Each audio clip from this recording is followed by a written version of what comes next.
Eu gostaria de agradecer a doutora Mariane, médica ginecologista aqui em Bauru, e que vai poder falar para vocês de um tema muito importante, que são os métodos contraceptivos. Doutora, já para iniciar o nosso programa, eu gostaria que a senhora explicasse para o nosso telespectador quais são os principais métodos contraceptivos hoje usados. Então, eu queria agradecer pelo convite, estou muito feliz em estar aqui. Quando a gente fala de método contraceptivo, a gente tem uma gama enorme de opções. E a paciente precisa conhecer essa gama enorme de opções para conseguir fazer uma escolha mais assertiva. Então, existem métodos que dependem do uso da paciente, métodos que não dependem. Existem métodos que duram mais tempo, métodos que a gente tem que usar todos os dias. Existem métodos hormonais e métodos livres de hormônio. Cada um tem seu pró e seu contra. E a paciente faz sua escolha depois que a gente orienta sobre esses diferentes tipos. Ainda hoje existem alguns tabus em se orientar cada vez mais precocemente as jovens para o uso dos métodos contraceptivos. Acredito eu que nas escolas, a partir do ginásio, já existe alguma tendência de orientação.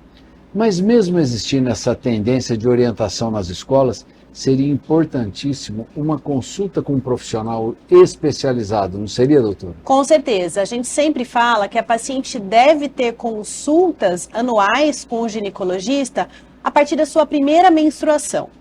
Essa consulta vai servir para explicar para a paciente como o seu corpo funciona, como é o mecanismo do corpo, em que momento ela tem risco de gestação ou não, mesmo que ela não esteja tendo relações sexuais.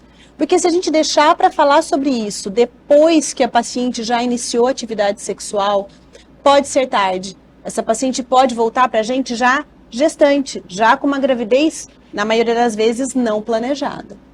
E muitas vezes até de risco. Por quê? Porque são jovens numa tenra idade ainda, muitas vezes 12, 13 anos já grávida, né, doutora? A gente vê um grande número de adolescentes buscando informações sobre contraceptivos e lembrar que prescrever um contraceptivo para uma paciente é permitido a partir da primeira menstruação da menina. Muitas vezes a gente prescreve não necessariamente para prevenir gestação. A gente pode prescrever por cólica, a gente pode prescrever por um ciclo irregular, a gente pode prescrever porque essa menina lá na frente está planejando ter relação sexual e a gente inicia com uma profilaxia para ela não ter risco de uma gestação não planejada. A senhora falou dos vários métodos anticoncepcionais. Como que seriam os anticoncepcionais hormonais? Então, quando a gente fala de contraceptivo hormonal, é muito importante a gente dizer que existem dois tipos. Aqueles que têm só progestagênios e aqueles que têm estrogênio e progestagênio. Então, quando a gente fala de métodos que têm estrogênio e progestagênio, eles são os mais conhecidos pela população. Por exemplo, as pílulas, aquelas que a gente faz uso por um período e faz uma pequena pausa, depois faz uso por um período e faz uma pequena pausa de 4 a 7 dias. Ou as injeções mensais, ou adesivo, ou anel. Esses métodos contêm estrogênio e progestagênio. Os métodos só de progestagênio, que também são hormonais, entre eles a gente tem pílulas só de progestagênio, a gente tem injetáveis trimestrais, que é aquela injeção que a gente usa a cada 3 meses. A gente tem também os DIUs com progestagênio. No Brasil a gente só tem o Mirena e o Cailina. E a gente tem um implante subdérmico, que no Brasil a gente tem o implante de etonogestrel. Todos eles só têm progestagênio. A eficácia de cada um desses métodos, qual é mais eficaz? Ele é mais eficaz porque a pessoa não tem que usar todo dia, ou seja, não depende da mulher, ou porque realmente a quantidade de hormônio que ele dispara é o suficiente para evitar uma gravidez? Então, a gente sabe que é muito importante a paciente saber dessas taxas de falha do método. Por exemplo, se a gente falar de taxas de falha de preservativo, de camisinha, essas taxas chegam a 18% de falha. Se a gente passar para pílula, anel, adesivo, já vai para 9%. Se a gente pensar em laqueadura, 5 a cada 1.000 mulheres pode falhar. Se a gente pensar nos DIUs, 1 a 2 a cada 1.000 mulheres de falha, ou seja, os DIUs são mais seguros que uma laqueadura em termos de falha. O implante de etonogestrel, 5 a cada 10 mil mulheres, ou seja, ele é 10 vezes mais seguro do que uma laqueadura. Quando a gente coloca isso para a paciente, se a eficácia é o que mais importa para ela naquele momento, ela vai entender que se não depende do uso diário, semanal ou mensal dela, tende a ser mais eficaz. Se depende da atitude dela, tende a ter uma eficácia um pouco menor. Antigamente falava que esses implantes davam metrorragia, ou seja, eles não tinham um controle muito específico. Como que é hoje, doutora? Qualquer método de progestagênio isolado, ou seja, pílulas, comprimidos só de progestagênio, injeção trimestral, os DIUs, o implante de etonogestrel, todos eles podem alterar o ciclo menstrual da paciente e ela precisa saber disso. É muito raro a gente ter uma paciente com ciclo regular quando em uso de um progestagênio. Mas 80 a 90% dessas mulheres que usam progestagênio vão sangrar do que a gente chama de padrão favorável. O que é isso? Sangrar uma vez por mês, como se fosse um sangramento normal, sangrar menos de uma vez por mês ou até ficar sem sangrar nada. A gente não sabe quem é quem vai ficar sem sangrar, quem vai sangrar menos, mas 80 a 90% delas sangram não regularmente, mas num padrão favorável. Certo. No caso a senhora tinha falado desses, eu falei dos implantes. E no caso do DIU? O DIU também não são todas as mulheres que podem usar. Eu posso estar enganado, mas a partir do momento que a mulher teve uma gestação, poderia se indicar o DIU. Antes disso também pode? Pode. A gente tinha até alguns anos atrás, bastante anos atrás, que a gente tinha receio de usar em mulheres que nunca engravidaram. Por achar que depois elas não conseguiriam engravidar ou que o DIU talvez não coubesse na cavidade uterina dessas mulheres. Hoje a gente sabe, e é muito bem estruturado na literatura, que a gente pode e deve incentivar DIUs, inclusive para mulheres que nunca engravidaram, inclusive para adolescentes. E isso não tem repercussão negativa na fertilidade futura dela. E todos os modelos e tipos de DIUs cabem nos úteros mesmo das meninas que acabaram de menstruar, mesmo em mulheres que nunca engravidaram, então não é uma restrição. Inclusive é uma recomendação que se incentive o uso de métodos de elongação reversíveis, que são os DIUs e o implante, para adolescentes, porque a adolescente costuma esquecer. Então é melhor que ela use um método que não depende da atitude diária dela. A quantidade de parceiros pode contraindicar o uso do DIU? Não, a quantidade de parceiros não muda, mas ter um evento de doença inflamatória pélvica, que é uma infecção do trato genital interno, ou seja, as bactérias passaram para dentro da cavidade uterina, se essa mulher tem uma doença inflamatória pélvica, ela não pode inserir um DIU naquele momento.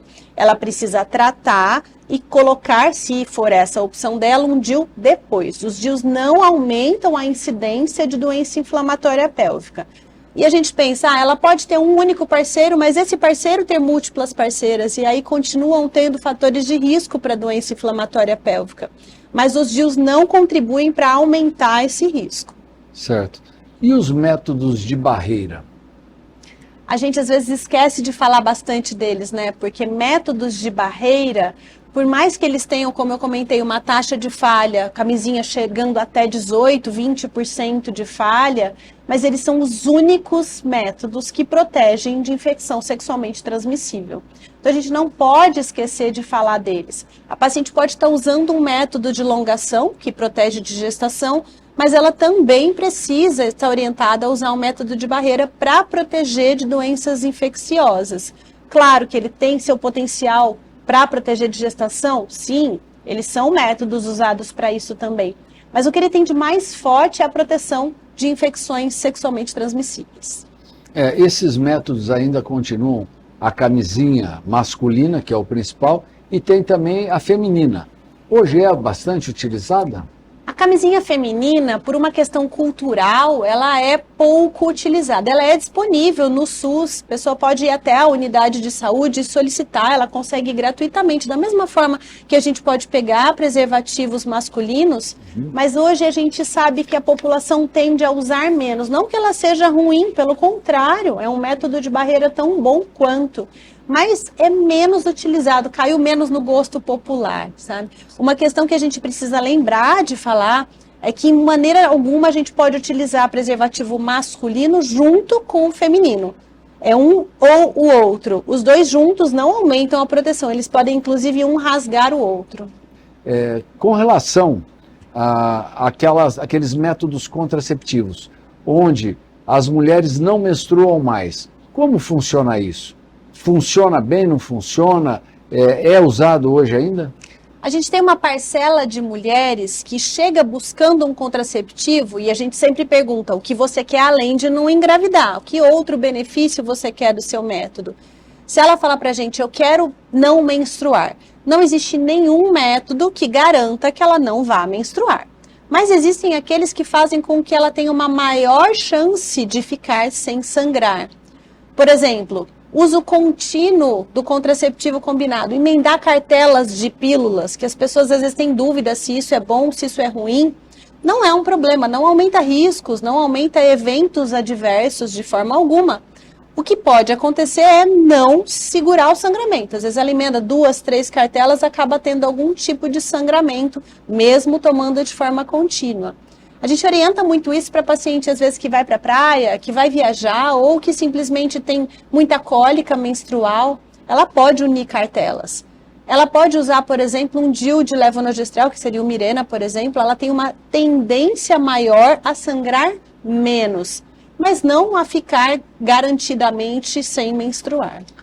Tinha também um mito de que dizia que essas pessoas que usavam continuamente esse tipo de tratamento anticoncepcional oral, elas poderiam ter problemas depois futuros de problemas no ovário, que eles se tornavam menos eficientes, podia ter problemas de câncer de mama.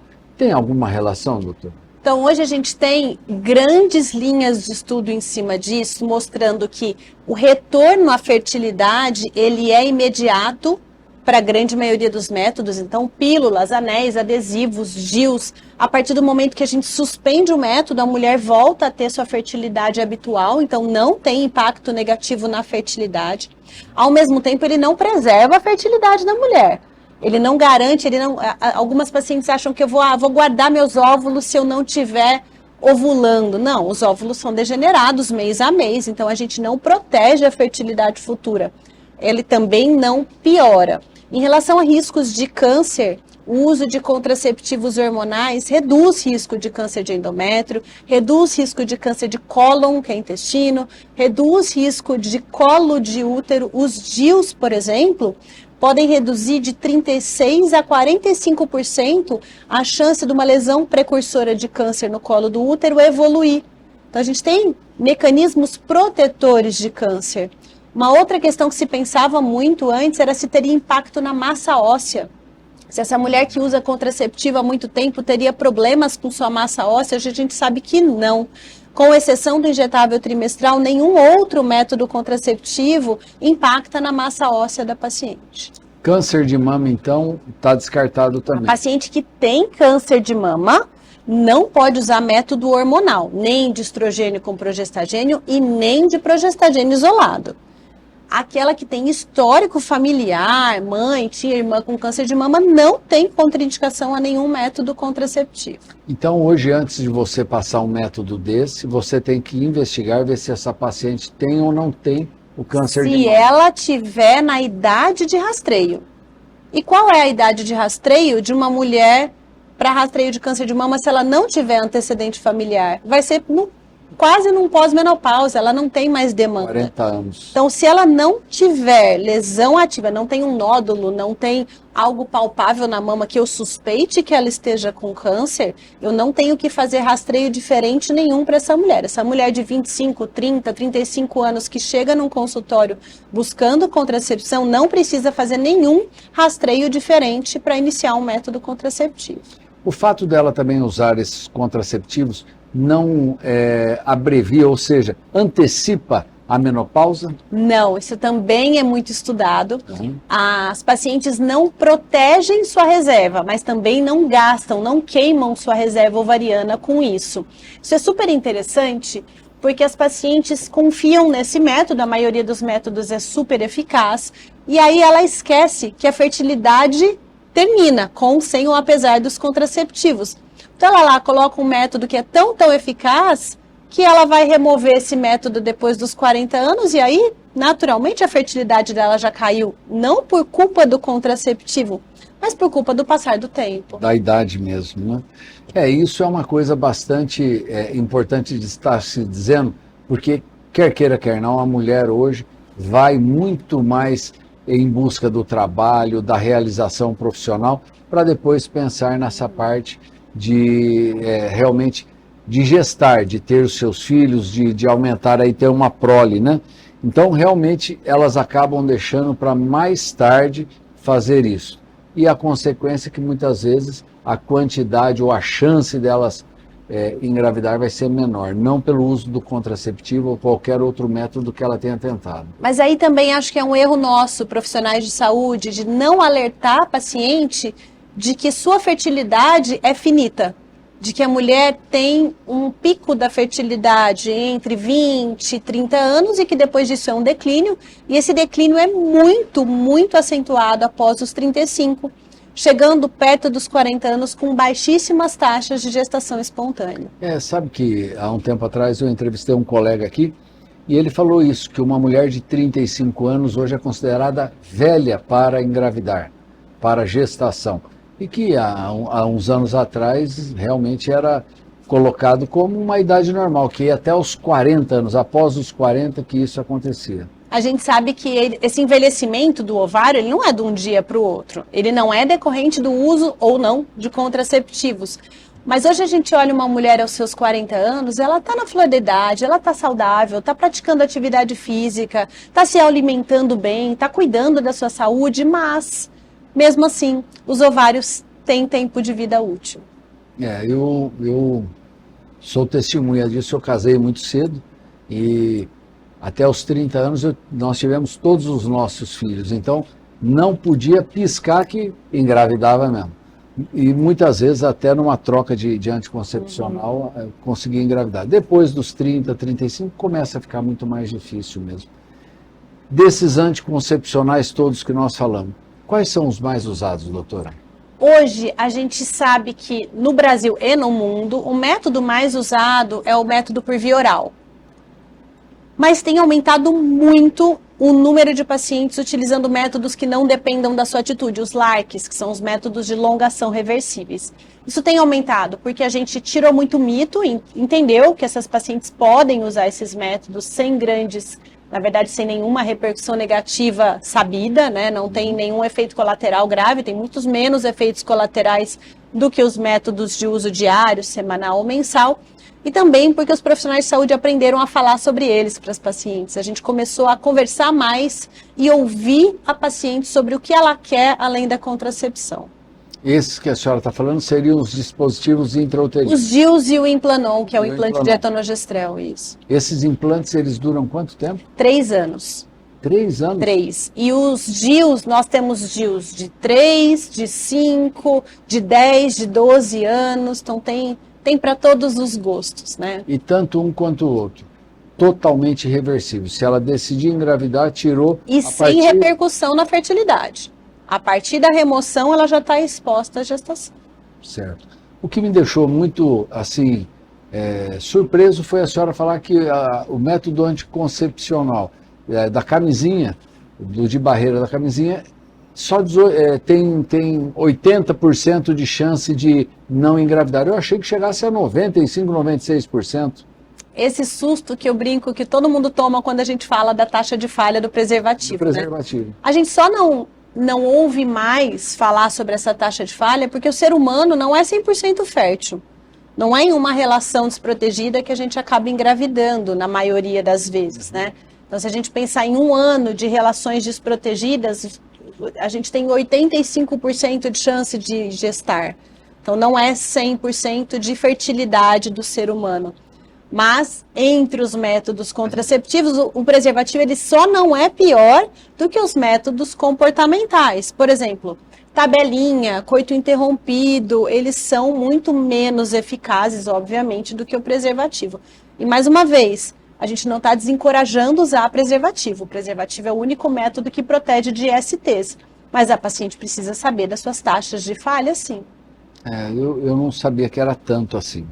Bom, doutora, eu acredito que quando a senhora vai indicar um método contraceptivo para qualquer que seja a paciente, ele é individualizado para o que ela precisa. Então, essa paciente deve sempre procurar o seu ginecologista, perguntar, para juntos decidir o que seria melhor. É isso mesmo? É isso. Hoje a gente tem que incentivar a paciente a participar dessa escolha.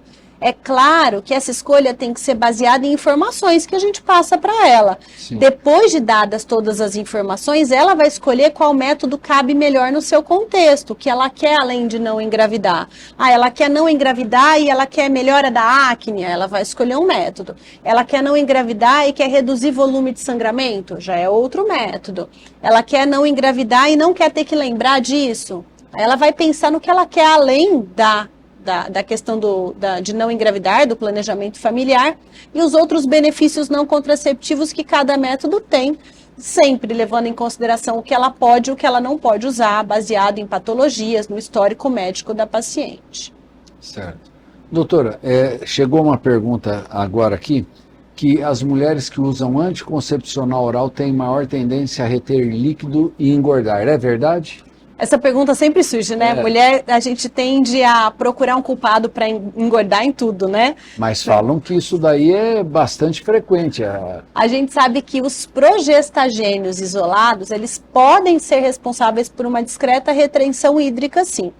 Os combinados nem tanto. Agora, quando a gente mede na balança e em composição corporal, ou seja, se eu fizer bioimpedância dessas pacientes, nenhum método contraceptivo é responsável por ganho de peso, com exceção do injetável trimestral, que esse pode ter um pouquinho de ganho de peso e mais retenção hídrica.